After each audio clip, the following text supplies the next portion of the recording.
Sveiki atvykę į vasario mėnesio knyginės žinias. Nors aš šį mėnesį neperskaičiau nei vienos knygos, tačiau Lietuvoje gyvenimas virė ir naujienų jame tikrai netrūko.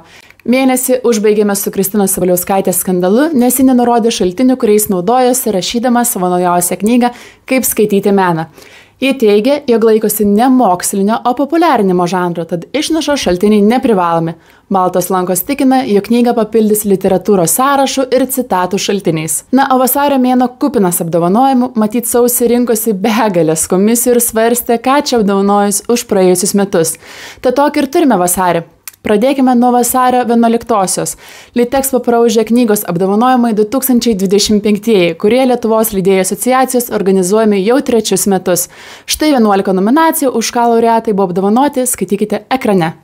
Auksinės lupos premija, Kęstučio Kėblio premija, leidyklos Audioteka premija Metų balsas, leidyklos Alma Litera premija Vertėjui, Metų knygos dizaino apdovanojimas, Naujas požiūris, Metų leidykla, Metų iliustracijos, knyga kaip įvykis, Metų reiškinys ir Metų bičiulis. Visi laureatai apdovanoti atminimo ženkliuku ir knygos apdovanojimu. Statulėle Vario knyga. Vasario 13 dieną Kultūros ministerijoje pristatytas tyrimas Autorių teisių, gretutinių teisių ir duomenų bazių gamintojų apribojimų taikymas.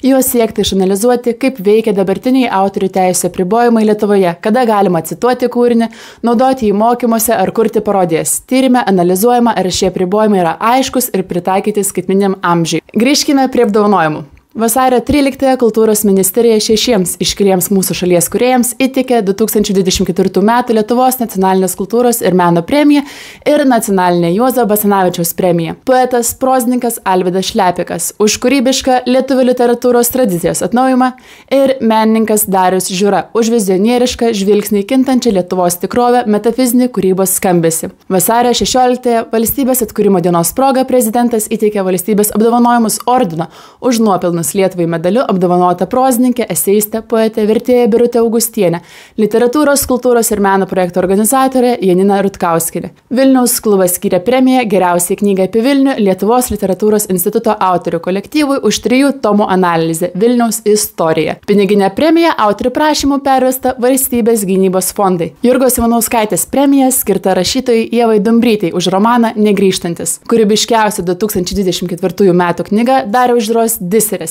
Vasario 25 Kultūros ministerija sulaukė išskirtinės viešnios baltarusių rašytojos, žurnalistės ir scenaristės Nobelio literatūros premijos laureatės Svetlanos Aleksijevič.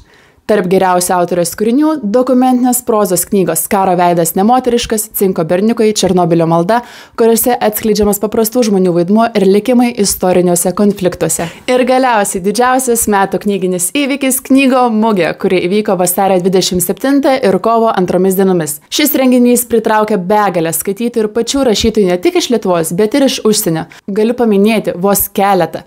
Lars Meeting, Narinė Apgarija, Naomi Elderman ir bent jau mano socialinė erdvėje daugiausiai išmėžavusi ir visiems stogą nurovusi Chris Carter.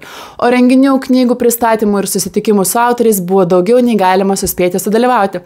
Tad labai džiugu, jog kiekvienas galėjo rasti būtent jį dominančią temą. Na ir pabaigai keletas skelbimų. Paskelbti metų knygos rinkimai 2024. Balsuoti galima iki balandžio 23-osios svetainėje Metų knyga, portale LRT arba L paštu.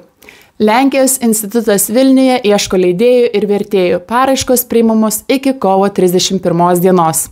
Taip pat kviečiu jūs paklausyti vasario mėnesį mano pokalbio su Patricija Telvikaitė live įrašo. Na, o kovo mėnesį kalbinsiu Knygauk merginas. Visas nuorodas rasite aprašymo apačioje. Jei praleidau kokią naujieną ir žinote, kad kažkas labai įdomaus knyginėme pasaulyje vyko kovo mėnesį, parašykite man ir ši naujiena atsidurs jau sekančiose žiniose. Na, o šios žinios parengtos naudojantis Lietuvos leidėjų asociacijos ir Kultūros ministerijos Facebook paskyromis. Ačiū. Iki kitų kartų.